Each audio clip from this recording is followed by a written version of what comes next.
Hoje é dia 28, quarta-feira, e esse é o nosso terceiro editorial do dia. É o chá da tarde, porque café de tarde tá caro de pagar, né? Mas enfim, o que importa é o chá com política. E vamos entender um pouquinho o que está acontecendo no Brasil e no mundo nesse exato momento. Vamos lá. Se você acha que a situação está difícil demais para a oposição, o Bolsonaro correndo risco de ser preso, o Eduardo Bolsonaro investigado, a Câmara, sabe, fraca, pense que não é tão simples assim. Ainda não consolidaram essa força toda. Uma declaração hoje do ACM Neto, por exemplo, foi no sentido de que deixa o Lula cair sozinho, todo mundo viu que o Lula vai cair.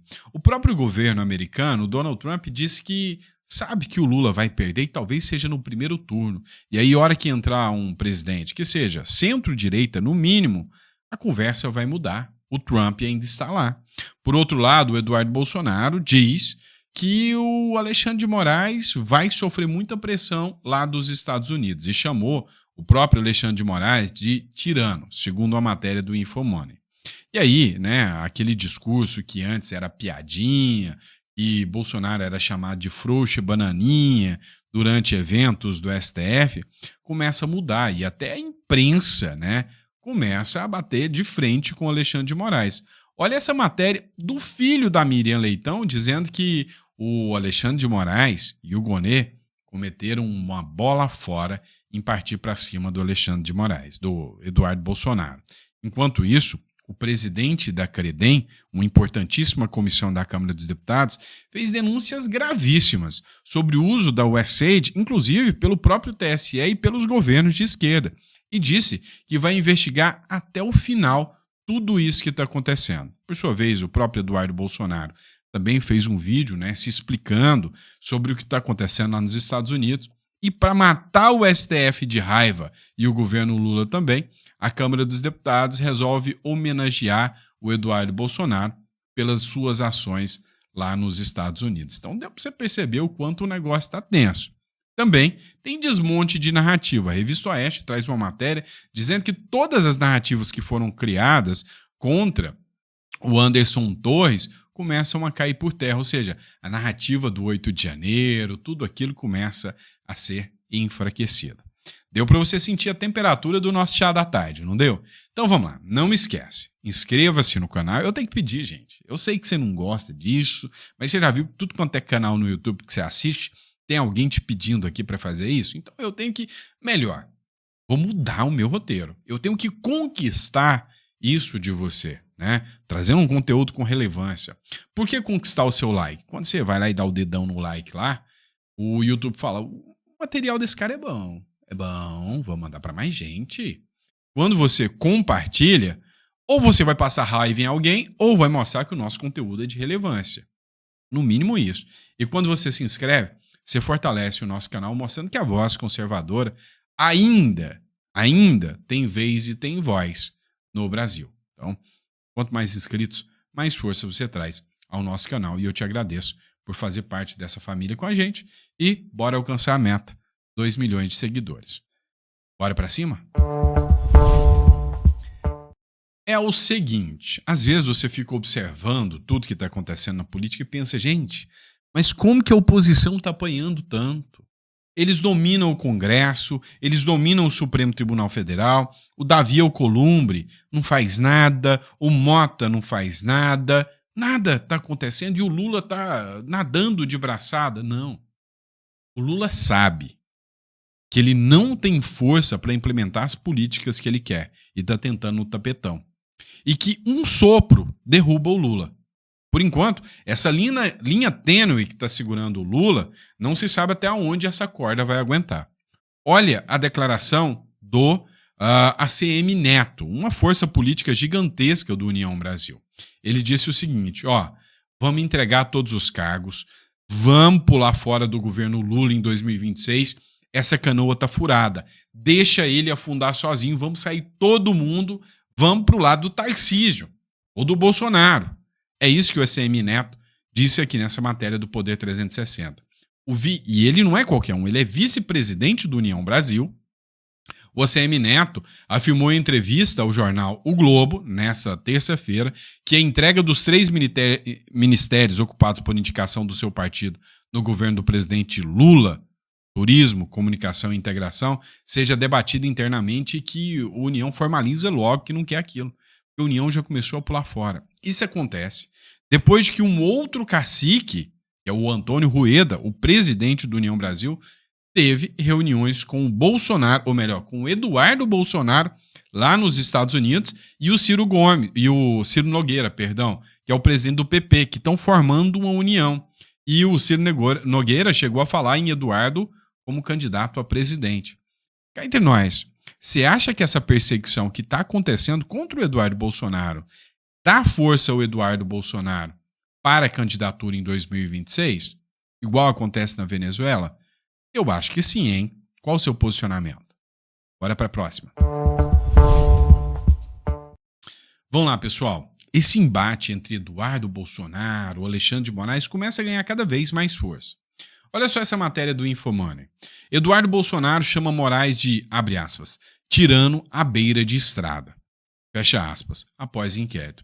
O deputado Eduardo Bolsonaro criticou o ministro Alexandre de Moraes após a abertura de um inquérito pelo STF para investigar as suas ações nos Estados Unidos contra autoridades brasileiras.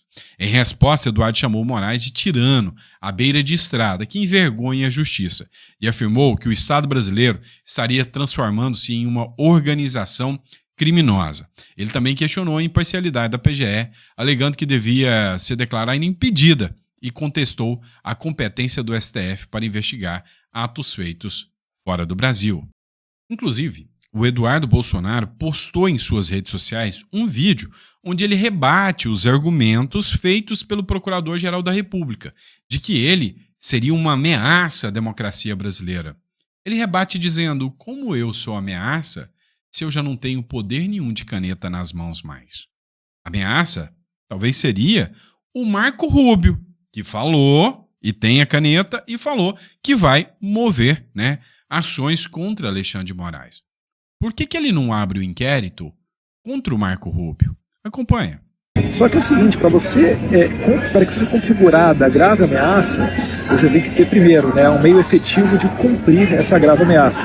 É tipo quando um bandido chega e toca na porta do teu carro e fala, ó, passa o carro, senão eu vou dar um tiro, e mostra uma arma, ele está mostrando que ele pode cumprir aquela ameaça dele. No meu caso, é o seguinte, como é que eu vou cumprir uma ameaça se eu não sou o dono da caneta? Se não sou eu que sanciono? Eu não tenho instrumento para cumprir ameaça absolutamente nenhuma, até porque eu não estou ameaçando nada. Agora, eu não passo mais adiante. O que seria, então, essa grave ameaça? Seriam sanções? Mas sanções são meios legais, previstos na lei Magnitsky aqui nos Estados Unidos. Então, o que eu estaria fazendo de ilícito? Absolutamente nada. Até porque se eu estivesse fazendo algo de ilícito, comigo estaria junto, por exemplo, o secretário de Estado, Marco Rubio, que falou que as sanções, sim, estão sob análise e há uma grande chance de que elas sejam aplicadas contra Moraes. Então, isso tudo é balela. Se a gente for falar de tentativa de abolição violenta do Estado Democrático de Direito, a coisa é só pior ainda. Ou seja, eles estão flagrantemente, sem pudor nenhum, mostrando que é um regime de exceção. Só que isso não é recado para mim. É um recado para todo mundo que está aí no Brasil, porque eles sabem que não vão chegar até a mim. Mas se eles estão fazendo isso com o filho de um ex-presidente, deputado federal, que já presidiu a CREDEM e é bem relacionado nos Estados Unidos, o que vocês acham que eles não podem fazer com você, que é, na verdade, o objeto e o alvo principal do Alexandre de Moraes? É isso que eles querem, porque eles sabem que eles só se sustentam se eles calarem um povo. Só que assim... Então, a fala do Eduardo Bolsonaro aqui é de que as ações tomadas pelo Alexandre de Moraes e pelo Gonê são para intimidar a população para que tenha medo de ter voz, de falar, de questionar arbítrios. A que ponto chegou o Brasil? E aí não para por aí, né? Vamos lembrar, né, o que a revista Fórum dizia há poucos dias atrás. Frouxo e bananinha. Eduardo Bolsonaro vira piada em jantar oferecido pelo ministro Alexandre de Moraes. A fuga do filho do ex-presidente foi motivo de diversão em jantar com ministros do STF e autoridades dos 3 poderes na casa de Alexandre de Moraes. O tempo passa e parece que agora a coisa ficou pior, né? Eu não vou ler o que estava escrito lá, não. Eu não sou doido, mas a grande questão que fica é que até agora eles sempre disseram: Não há poder do Eduardo Bolsonaro de fazer nada. E não tem mesmo. O que ele está fazendo é um papel lá, nem de deputado, nem de parlamentar, de cidadão, falando, olha, está acontecendo abusos lá. A matéria da Veja, e aí o que mais assusta é a assinatura do filho da Miriam Leitão, o Matheus Leitão, diz o seguinte: a nova bola fora de Alexandre de Moraes, agora em tabelinha com o Paulo Gonet. O Alexandre de Moraes tem dado uma sequência de bolas fora nos últimos tempos e arrumou mais um em tabelinha com o Procurador-Geral da República, o Paulo Gonet. Além de dar mais importância para Eduardo Bolsonaro do que ele merece, ao abrir, um pediu e o outro instaurou um inquérito contra o deputado licenciado que busca a punição do próprio magistrado no exterior, a ação dá novas munições para a narrativa bolsonarista. Na realidade dos fatos, o que o Matheus Leitão quis dizer aqui é que ela só comprova aquilo que o Eduardo Bolsonaro justamente está argumentando. Ou seja, há uma perseguição, mas daquelas bem descarada mesmo, daquela assim, que olha assim e fala, meu Deus, que é isso? Né? Tá claro, tá nítido que há uma perseguição e o julgador, o relator do processo contra o Eduardo Bolsonaro é quem é alvo das ações dele, mais uma vez, né, assustando, abusando, degolando o direito brasileiro. E aí, não sou eu que estou falando, é o filho da Miriam Leitão. Mas se você acha que é pouco, calma que não para por aí. O presidente da Credem, que é o Felipe Barros, deputado federal, eleito com voto do povo, tá? Não sei se vocês sabem, né? Não sei se a turma aí tá sabendo como é que funciona numa democracia. Na democracia o cara vai lá, se candidata, o povo observa o discurso dele e fala, gostei desse menino, e vota nele. E aí esse cara tem poder para representar o povo. E ele não pode ser calado ou simplesmente ser tolhido do direito de falar, que é, né, a representação do próprio povo. E aí é que entra esse detalhe aqui impressionante, né, do Felipe Barros. Ele faz denúncias gravíssimas sobre o uso da USAID contra as eleições brasileiras, segundo uma denúncia do Mike Benz. Eu só vou sintonizar vocês. A USAID, né, para quem não acompanhou os editoriais passados, é uma instituição norte-americana que usava dinheiro público do pagador de impostos lá dos Estados Unidos para supostamente ajudar outros países. Só que, na verdade, esse dinheiro estava sendo utilizado para fomentar a esquerda e interferir em eleições internacionais. Um ex-secretário do Donald Trump, chamado Mike Benz, fez denúncia de que havia uma aliança entre o TSE e a USAID para interferir aqui. Se isso não acontecesse, o Bolsonaro ainda seria o presidente da República. Pois é, e agora o Felipe Barros faz denúncias gravíssimas sobre esse caso. Se a esquerda está tão preocupada com a atuação dos Estados Unidos, por que é que foram procurar a ajuda dos Estados Unidos no processo eleitoral brasileiro de 2022? É curioso para mim, deputada Rosângela, ouvir a esquerda, a essa altura do campeonato, deputado Marcel, falar de soberania nacional.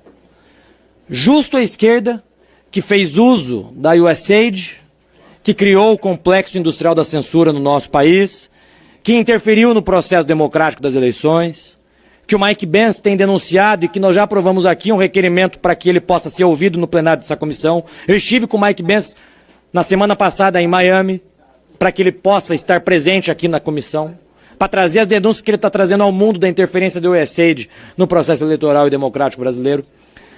É curioso a esquerda falar de soberania nacional, quando em 2019, vocês vão se lembrar, deputado Lucas Edecker, a esquerda foi ao mundo todo inventar mentiras sobre queimadas na Amazônia brasileira, ocasionando sanções ao Brasil, porque naquele momento estava sendo decidido o acordo da OCDE com a União Europeia, e a França alegou justamente que a Amazônia estava em queimadas para não assinar o acordo. Ou seja, ocasionou uma sanção prática ao Brasil. A esquerda foi ao mundo inteiro inventar mentiras sobre a Amazônia brasileira, pedindo sanções contra o Brasil. Em 2019, o deputado Marco Feliciano vai se lembrar, era meu colega na Comissão de Direitos Humanos, o deputado Helder Salomão, que presidia aquela comissão, fez um relatório mentiroso de supostas violações a direitos humanos do governo Bolsonaro e foi no mundo todo pedindo sanções contra o Brasil com base nesse relatório mentiroso, fazendo com que depois eu e o deputado Marco Feliciano obstruíssemos a reunião da Comissão de Direitos Humanos por quase 6 meses até o final do ano. Então a esquerda agora, deputado Dr. Fred, quer falar de soberania nacional. Olha, se a esquerda está tão preocupada, deputado Cajado, com a atuação dos Estados Unidos, por que é que foram procurar a ajuda dos Estados Unidos no processo eleitoral brasileiro de 2022? Aliás, o ministro Barroso, presidente do TSE, naquele momento assumiu que de 2020 a 2022, quando ele era presidente do TSE, ele buscou autoridades norte-americanas, buscando a interferência dos Estados Unidos no nosso país. De 2020 a 2022. 2020 nós estávamos, general Girão, no ápice da pandemia. E o ministro Barroso, presidente do TSE naquele momento, buscando autoridades norte-americanas do Partido Democrata para que interferisse no processo eleitoral brasileiro. E é preciso que se diga aqui, porque eu acompanhei algumas reuniões do deputado Eduardo Bolsonaro, na semana que eu estive com ele, lá em Washington. Tive reunião com o deputado Corey Mills e com o deputado Brian Mast, presidente do Subcomitê de Inteligência e presidente do Comitê de Relações Exteriores do Parlamento, do Congresso dos Estados Unidos. Eles estão extremamente preocupados, vocês sabem com o quê? Porque inúmeras decisões do ministro Alexandre de Moraes afetam cidadãos norte-americanos e afetam empresas norte-americanas. Esse é o fato, incontestável. Não é uma interferência dos Estados Unidos no Brasil, não é uma sanção dos Estados Unidos ao Estado brasileiro. Se ocorrer a sanção, que até agora não aconteceu, mas se ocorrer a sanção, é na pessoa física do ministro Alexandre de Moraes, pelas decisões que ele proferiu e que afetam diretamente cidadãos norte-americanos e empresas norte-americanas. Todo mundo vai se lembrar que no imbróglio do Twitter, do X, o ministro Alexandre de Moraes suspendeu a atuação do X em todo o território nacional e bloqueou as contas da Starlink, que é uma outra empresa, um outro CNPJ. E eu fico pensando, deputado Marcial, se isso vira regra no Brasil. Imagine só, um fundo de investimento, tem lá vários investidores que são acionistas de várias empresas. Uma empresa A tem um problema na justiça e a empresa Z sofre sanção por conta da empresa A. É um absurdo. E foi exatamente isso que aconteceu.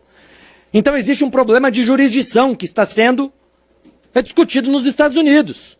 Decisões do ministro Alexandre de Moraes interferem na jurisdição dos Estados Unidos, afetando diretamente cidadãos norte-americanos e afetando empresas norte-americanas. Essa é a discussão que tem que ser posta. Uma eventual sanção ao ministro Alexandre de Moraes não é uma eventual sanção ao Estado brasileiro. Nós não estamos mais sob a vigência do Estado absolutista, né, que se dizia que o Estado sou eu. O ministro Alexandre de Moraes é um servidor público. E os seus atos, como servidor público, afetam e estão desrespeitando a jurisdição norte-americana. Esse é o fato. Se eventualmente ocorrer uma sanção, é por conta desse fato. Claro, somado a isso, nós temos as inúmeras violações de direitos humanos que estão acontecendo no Brasil, todos sabem disso. E isso afeta diretamente a política internacional do Brasil, porque o Brasil é signatário de tratados de direitos internacionais, ao qual inclusive os Estados Unidos também são signatários desses mesmos tratados de direitos humanos. Tratados estes que o próprio Supremo Tribunal Federal já decidiu que tratados de direitos humanos internacionais têm status supralegal. Valem mais do que as legislações ordinárias do que nós aprovamos aqui, menos do que a Constituição. Decisão do Supremo. Então nós temos esse problema. Os Estados Unidos têm discutido sobre isso.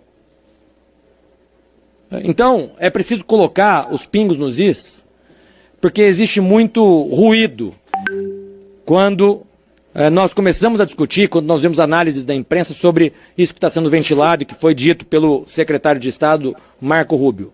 O ministro Alexandre de Moraes, se eventualmente for sancionado, será pelas decisões dele, como servidor público, que afetaram a jurisdição dos Estados Unidos, cidadãos e empresas norte-americanas. Ele não é o Estado brasileiro, não é o Estado brasileiro que está sendo sancionado, ou que será sancionado eventualmente. Ele não é o Estado. Então, dito isso, senhores deputados e deputadas, eu fico muito contente com a aprovação dessa moção na tarde de hoje e acredito que essa comissão, que é a Comissão de Relações Exteriores e de Defesa Nacional, precisa, assim como essa iniciativa, tomarmos outras iniciativas para proteger a atuação parlamentar de todos nós. Não apenas do deputado Eduardo Bolsonaro, que é deputado, licenciado, mas deputado. E que não pode ter a sua atuação parlamentar simplesmente ignorada, censurada, vilipendiada em mais um inquérito ilegal, inconstitucional, que visa exclusivamente amedrontar o parlamento brasileiro, como nós estamos presenciando desde 2019, com uma série de medidas inconstitucionais, ilegais, abusivas do Poder Judiciário contra o parlamento brasileiro. Impecável, tá, pessoal? Impecável o posicionamento aí do Felipe Barros. Vamos lá, pessoal. Dando continuidade ao nosso trabalho aqui, na verdade, o que foi feito, né, nessa fala aqui do Felipe Barros foi a aprovação de uma moção de homenagem ao Eduardo Bolsonaro. A comissão da Câmara vai homenagear Eduardo Bolsonaro por ações nos Estados Unidos. Na mira do Supremo Tribunal Federal, que está o Eduardo Bolsonaro, e do próprio Procurador-Geral da República, ele vai ser homenageado na Câmara dos Deputados pela sua atuação, segundo aliados, atuação em defesa da soberania nacional brasileira nos Estados Unidos. A decisão foi aprovada na terça-feira pela Comissão de Relações Exteriores, onde foi feito esse discurso agora do Felipe Barros. O requerimento de uma moção de apoio ao filho 03, do Bolsonaro, que é o Eduardo Bolsonaro, foi protocolado pelo deputado federal Zucco, também do Partido Liberal. A justificativa, segundo o parlamentar, é demonstrar solidariedade a Eduardo Bolsonaro em face da abertura do novo inquérito no Supremo Tribunal Federal. A grande realidade dos fatos, é que o discurso que está sendo levantado contra o Eduardo Bolsonaro até agora não convenceu muito. O Estadão fez uma matéria com muitas críticas ao Supremo Tribunal Federal por esse inquérito aberto contra o Eduardo Bolsonaro. A Veja, através do Matheus Leitão, e eu já mostrei para vocês, fez uma matéria com pesadas críticas contra o ministro do Supremo, Alexandre de Moraes, por causa da abertura desse inquérito aqui. Ou seja, mostra que se tem uma coisa que o STF está perdendo é a opinião pública, nesse caso, e está perdendo de uma vez por todas essa opinião. Inclusive, tem um vídeo do Hélio Beltrão que fala exatamente sobre essa situação do Eduardo Bolsonaro. Acompanha aqui comigo também. O que o PGR está dizendo é o seguinte: eu não gosto do jeito como o Eduardo Bolsonaro está se comportando, prendam o Eduardo Bolsonaro. E a relatoria, vejam que coincidência, caiu com Alexandre de Moraes. Esse argumento de que o Eduardo estaria tentando atrapalhar o julgamento técnico da ação penal contra o Bolsonaro é balela da grossa, porque a única forma de um agente externo interferir em um julgamento técnico seria subornar os juízes. Mas o Tribunal Brasileiro continuou podendo decidir como preferir, mesmo se algum ministro viesse ser contemplado na lei americana. E vamos lembrar também, esse julgamento não tem sido técnico desde o início. O que o Eduardo Bolsonaro tem feito nos últimos meses é absolutamente legítimo. O que ele tem feito? Tem conversado sobre o Brasil. Qual o problema? Afinal, quem sofreu violação de direitos por decisão do Supremo não tem mais a quem recorrer no Brasil. O único recurso é falar com alguém lá fora. Se não houvesse nada errado na conduta do Supremo ou de algum ministro em relação a inquéritos intermináveis, que as pessoas são punidas durante esse inquérito, em relação às óbvias falhas processuais, as conversas do Eduardo não dariam em nada. E vocês mesmos mencionaram que a gente nem sabe se foi qualquer conversa do Eduardo que resultou ou pode resultar em alguma decisão dos Estados Unidos. Mas se o secretário dos Estados Unidos se manifesta sobre o tema e afirma que os Estados Unidos consideram impor sanções ao Alexandre de Moraes, é porque tem algo errado aí. E, obviamente, isso não é culpa, não pode ser atribuído ao Eduardo Bolsonaro. Se houver uma decisão dos Estados Unidos, ela vai ser decidida soberanamente pelos Estados Unidos, vai valer para os Estados Unidos e para companhias americanas. E quem quer que seja abarcado por uma decisão soberana deles aqui no Brasil, o Alexandre de Moraes ou quem for, por exemplo, vai continuar tendo total liberdade de ação no Brasil. Pode seguir votando, trabalhando livremente, sem nenhuma restrição. Mas a PGR, muito pior, quer punir o Eduardo, quer tirar o seu voto como parlamentar, persegui-lo aqui no Brasil. A esquerda, por sinal, sempre usou esse expediente legítimo. legítimo de denunciar no exterior coisas que entendia como erradas, por quê, etc. Já levou N casos à Corte Internacional, organismos multilaterais, governantes amigos, isso faz parte da política. Mas agora, como é o Eduardo Bolsonaro quem está denunciando, não pode. É realmente uma cara de pau tremenda da PGR, do Lindenberg e dessa turma toda. Lembrando que essa matéria aqui é da CNN, né? Ou seja, cada vez mais o discurso está caindo por terra. Outro ponto que também está sendo muito discutido aqui no nosso canal são as ações que aconteceram no 8 de janeiro que começaram a ser desencadeadas, ou seja, ou melhor, desenterradas da catacumba do inferno lá do 8 de janeiro, trazendo aqui agora para a porta, né, dos Supremos, do Supremo Tribunal Federal. E um dos casos é o caso do Anderson Torres, que no 8 de janeiro foi o mauzão que deixou o povo tentar o golpe de Estado Tabajara. Pois é. Só que o negócio não é bem assim, não. Vamos olhar isso aí do jeitinho que tem que ser, beleza? Olha só, matéria da Revista Oeste. Ex-diretor da Polícia Federal nega ter ouvido de Anderson Torres fala de suposto golpe de Estado. Cada dia que passa, o discurso cai por terra. O diretor-geral da PF à época, tá? Durante os atos do 8 de janeiro, no último ano do Bolsonaro, na presidência, que foi o delegado Márcio Nunes, afirmou nessa terça-feira que nunca ouviu de Anderson Torres, ex-ministro da Justiça, nenhuma, abre aspas, medida antidemocrática, fecha aspas, tentativa de disruptura institucional, nem proposta de estado de sítio. Nunes começou a trabalhar com Torres desde 2007, tá? O delegado prestou depoimento ao Supremo Tribunal Federal no âmbito da ação penal que trata do suposto golpe de Estado. A corte tem feito ali a oitiva das testemunhas. E cada oitiva de testemunha que acontece no STF, a narrativa do golpe Tabajara começa a ficar mais fraca. Ontem também a gente falou com vocês sobre uma coronel da PMDF, né, uma coronel da Polícia Militar lá do Distrito Federal que estava na época. Ela disse que, olha, peraí, se o governo Lula tivesse atuado de acordo com as normas explicitadas pela polícia do Distrito Federal, nada daquilo tinha acontecido. Então o governo Lula foi, no mínimo, omisso nessa situação. Por outro lado, um ex-dirigente da ABIN também foi ouvido e esse representante da ABIN falou, não, foram várias mensagens enviadas ao governo Lula. E ele simplesmente se fez de Mona Lisa, não viu nada, ficou quietinha e inerte. Será que ficou quietinho mesmo? Ou deixou aquilo tudo acontecer porque seria muito bom para sua narrativa autoritária? Fica a pergunta, né? Fica a dúvida. Vamos lá, pessoal. Dando continuidade agora, o Nicolas Ferreira também se manifestou dessas ações que o Supremo Tribunal Federal vem fazendo, né, juntamente com a PGR. Nicolas acusa o Supremo Tribunal Federal e a PGR de perseguir Eduardo Bolsonaro e faz críticas também a Janja. O deputado federal Nicolas Ferreira, ele usou as suas redes sociais, que são um verdadeiro canhão, né? Uma arma poderosíssima anti-esquerda, que alcança milhões e milhões de pessoas cada vez que ele abre a boca, contra o deputado federal licenciado Eduardo Bolsonaro, né? Então ele fez críticas do STF na ação que está sendo feita contra o Eduardo Bolsonaro. O parlamentar afirmou que o filho 03 do ex-presidente Bolsonaro está sofrendo perseguição da Procuradoria-Geral da República e do STF por cumprir seu dever como deputado e denunciar abusos cometidos no Brasil ao governo americano. Já por outro lado, ele mirou também esse canhão para Dona Janja, né? A co-presidenta, né? Abre aspas. Janja, sem nenhum cargo público ou diplomático, pede ao regime chinês a censura de brasileiros no TikTok.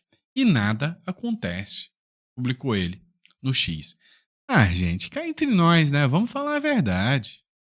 Ele não mentiu em nada, foi o que aconteceu. O deputado usou a comparação entre as situações de Eduardo Bolsonaro e da primeira-dama para expor o que considera 2 pesos, 2 medidas. Abre aspas. Ao mesmo tempo, o governo, por meio da AGU, fez uma manobra jurídica para passar por cima do Congresso e iniciar a regulamentação das redes sociais pelo STF. Todas essas situações demonstram a prova escancarada de que vivemos em um regime de exceção, o que complementou o Nicolas Ferreira. E a grande questão é essa. Você, né? assim como eu aqui, na nossa insignificância aqui, você acha mesmo que o Brasil ainda é uma democracia? Ou você já começa a perceber que o jogo aqui já está mudado há muito tempo e que a democracia aqui já não é tão plena, né? Já está bem relativa. A minha visão é de que estão relativizando a democracia o tempo todo. Estão afastando direitos e garantias individuais. Estão afastando direitos e garantias, princípios básicos do direito, né? O que está acontecendo hoje, para nós, aplicadores do direito, é assustador ver o que está acontecendo, como, né, eles criam mecanismos da cabeça, do imaginário deles, para ir atrás de opositores políticos, né? Isso não poderia acontecer nem contra a esquerda e nem contra a direita. Isso é um Estado democrático de direito. Criam-se leis, respeitam-se as leis e aplica-se as leis, principalmente observando o princípio da isonomia e da igualdade. No Brasil, o que eles fazem? Ignoram leis, direitos, garantias, devido ao processo legal, criam regras absurdas e, insanas, aplicam contra quem eles não gostam, ignoram quando essa mesma regra vai contra quem é aliado deles e, no final das contas, o intuito é só um. Não é buscar a justiça, é buscar a eliminação dos opositores. É o que essa República Tupiniquim aqui virou, né? Infelizmente, é o que nós temos para hoje, né? E poderia, com toda certeza, estar melhor. Eu sei que eu passei da hora, mas eu posso passar um pouquinho? Tem um vídeo aqui que, tá? Para quem acha que meus vídeos é muito longo, eu encerro aqui. Tchau, obrigado, tchau, tchau, tchau, tchau. Agora, para quem quer um pouquinho mais, tem um vídeo. Errei. Tem um vídeo do Bruno Souza que eu preciso colocar esse vídeo para vocês, tá? O cara, assim, sinceramente, ele foi impecável, falando a que nível chegamos e como a esquerda deixou a gente chegar a esse nível, usando os artistas, esses artistas que defendem a esquerda. Olha o que eles querem, na verdade. É enfiar o seu filho numa Cracolândia. Dá uma olhada. A Anitta venceu. Nos anos 90, as celebridades faziam esse tipo de campanha. Não parece uma incoerência usar drogas pra buscar liberdade e depois perder a liberdade com as drogas? Então... Pô, aí comparar Ana Paula Arósio com a Anitta é pesado, né? Essa é uma das mulheres mais bonitas que já existiu, essa Ana Paula Arósio, sabe? Uma pessoa sensata. Não é à toa que saiu fora desse mundo aí artístico aí e falou, não, quero isso não. Elas surgirem na sua vida, sai de cena e faz assim pras drogas. Hoje em dia, fazem esse aqui. Eu não posso fumar porque eu tenho alergia à fumaça, então eu não fumo. Porém, eu sou super a favor da legalização das drogas e da maconha. Pois é, o Brasil já teve coragem de dizer drogas nem morto. Essa era a campanha. Passava na TV, nas escolas, nos ônibus. O vício era reconhecido como destruição. Havia um senso moral claro sobre isso. Atualmente, as coisas mudaram muito. Celebridades fazem campanha aberta pela legalização das drogas. É a defesa da destruição como forma de liberdade. E, infelizmente, a esquerda progressista que esses artistas representam venceu na cultura, na lei e na moral. Primeiro, venceram na política pública. Em 2001, com a chamada reforma psiquiátrica, veio a lei antimanicomial. Na prática, ela destruiu os hospitais especializados e impediu a internação de dependentes graves. O resultado? Pessoas em surtos vivem nas ruas, sem tratamento, sem dignidade. Depois, venceram na lei. Em 2006, com a nova lei de drogas, o usuário deixou de ser punido com prisão. Hoje, quem é flagrado com entorpecentes sai livre. Isso abriu brecha até para o traficante se esconder como usuário. Basta dizer que é tudo para uso pessoal. Eles também convenceram governos a apostarem na falácia da redução de danos, que é distribuir cachimbos, seringas e panfletos, ao invés de investir em tratamento de verdade. Transformaram o Estado em cúmplice do vício. E por fim, venceram moralmente. Hoje, não dizemos mais que usar drogas é errado. Temos medo de parecer caretas. As campanhas contra as drogas sumiram. As palestras nas escolas acabaram. Falar em sobriedade virou tabu. A sociedade se calou e o silêncio virou cúmplice. E enquanto isso, as cracolândias cresceram e quem tenta reagir é tratado como fascista. Até agora, a Anitta venceu. Mas podemos reagir. Vamos lembrar o óbvio. Drogas não libertam ninguém. Drogas escravizam. Drogas matam. Pois é.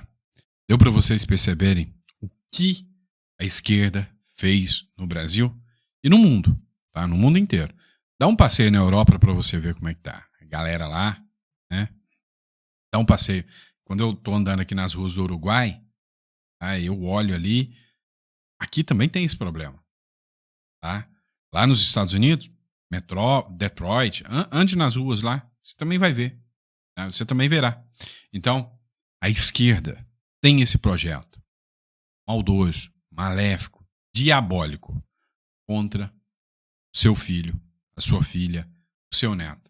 Porque eles querem que eles cresçam como drogados, manipuláveis, fáceis de dar o caminho, né? É complicado. É complicado. Obrigado, pessoal, para quem acompanhou até aqui, né? Um grande abraço, fica com Deus. Deus abençoe muito e vamos fazer de tudo para que esse mal não alcance as nossas famílias. Vejo vocês no próximo editorial. Daqui a pouquinho a gente janta junto e fala um pouquinho mais sobre política. Abraço.